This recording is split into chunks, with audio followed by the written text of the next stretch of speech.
ஈத்தாமொழி அருகே motor cycle விபத்தில் வாலிபர் பலி. கன்னியாகுமரி மாவட்டம் நாகர்கோவில் அருகே உள்ள மேலச்சூரங்குடி பகுதியைச் சேர்ந்தவர் அபினேஷ், வயது 29. இவரது மனைவி சிவரஞ்சனி. இந்நிலையில் பிரசவத்துக்காக தாயார் வீட்டிற்கு சென்ற சிவரஞ்சனிக்கு கடந்த சில வாரங்களுக்கு முன்பு குழந்தை பிறந்துள்ளது. இந்த நிலையில் சம்பவத்தன்று அபினேஷ் தனது குழந்தையை பார்ப்பதற்காக தனது மாமியார் வீட்டிற்கு சென்றுள்ளார். அங்கே அபினேஷ் தனது குழந்தையை பார்த்துவிட்டு மோட்டார் சைக்கிளில் வீடு திரும்பிக் கொண்டிருந்தார்.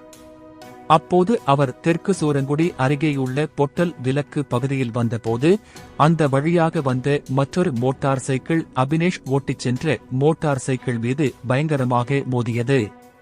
இதில் அபினேஷ் தூக்கி வீசப்பட்டு படுகாயமடைந்தார். உடனே அவரை அக்கம் பக்கத்தினர் மீட்டு சிகிச்சைக்காக நாகர்கோவிலில் உள்ள தனியார் மருத்துவமனைக்கு அனுப்பி வைத்தனர். அங்கு அவருக்கு தீவிர சிகிச்சை அளித்தும் சிகிச்சை பலனின்றி அபினேஷ் பரிதாபமாக உயிரிழந்தார். தொடர்ந்து இந்த விபத்து குறித்து ஈத்தாமொழி போலீசார் வழக்கு பதிவு செய்து விசாரணை நடத்தி வருகின்றனர்.